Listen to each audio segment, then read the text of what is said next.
What is going on, everybody? So as you all know, the iPhones, the new ones, are coming out next month, and there's going to be 3 new iPhones. Okay, there's going to be the iPhone 10, basically the same one as this size, just a regular iPhone 10 version. It's like 5.8 inches or 4 point whatever this screen size is. It's going to be that. But there's going to be another iPhone. Okay, that's going to be 6.1 inches. So that's cool and all, right? And that's going to be a cheaper version of this. It's going to be whatever.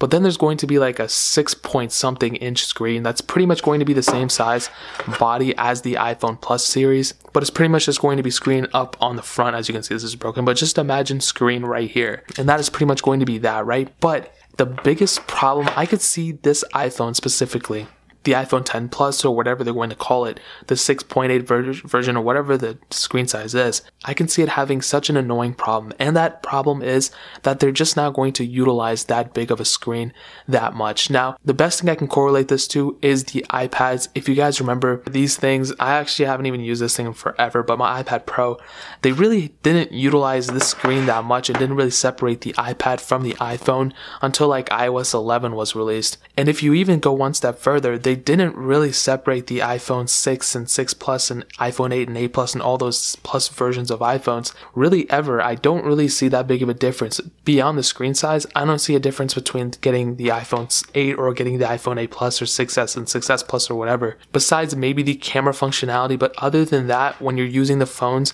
I don't see a difference at all. And that is the biggest problem I see with the iPhone 10 Plus, is that Apple won't really utilize the bigger screen. And I really think Android really knocks it out of the park here. If you remember the Galaxy Notes and all those other different phones, you're able to like do split screen and watch a YouTube video while going through your screen and swiping through and stuff.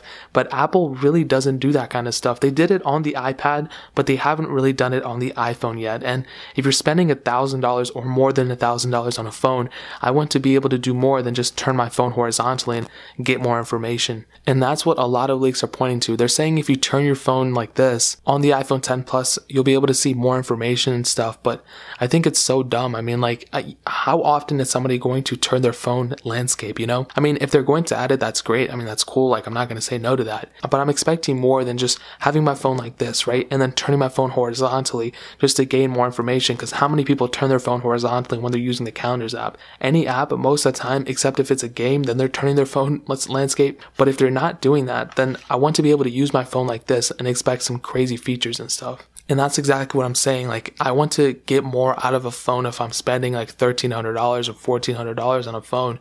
And if I'm being honest, when I switched from my iPhone 7 Plus to the iPhone 10, I really didn't see that big of a difference. If I'm being honest, I didn't really see any crazy features. Maybe the camera is a little bit better, but other than that, I mean, the screen is nice as well. But if Apple really wants us to go and upgrade from the already existing iPhone 10, which is going to be severely decreased in price once the newer iPhones come out, then they really need to go and up their game and make it so the software is amazing. I mean, with iOS 12, yeah, I like it. It was like a bug fixes and stuff, but I wanted to see some type of features that the iPhone 10 Plus will have that this iPhone 10 won't have. Because for me, I'm going to get those phones anyway. I'm going to get all 3 of them.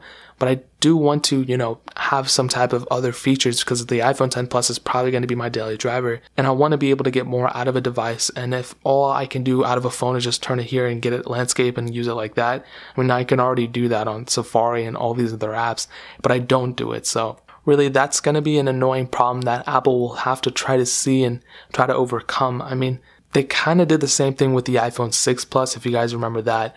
That was kind of a weird thing because there weren't really too many features that were added with the iPhone 6 Plus, but it was such a huge improvement because it was a bigger screen with the same iOS version. So I guess in that terms, I kind of like that, but you know, Apple has to go and improve their software a little bit more to make me want to upgrade or make everybody want to upgrade to the iPhone 10 Plus rather than just getting the iPhone 6.1 inch or the iPhone 5.8 inch like this one. So that's just my opinion, guys. I might be wrong, I might be right, but that's just something they really need to differentiate this iPhone and the other iPhone other than just hardware. Same thing with the iPads. Like I said, they didn't really change too much in the iPads. It was just a bigger version of an iPhone up until recently, up until like iOS 11.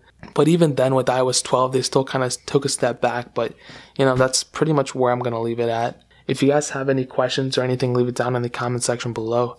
Hit that like button, but definitely hit that subscribe button. We're still giving away an iPhone 6S and an iPhone SE on this channel.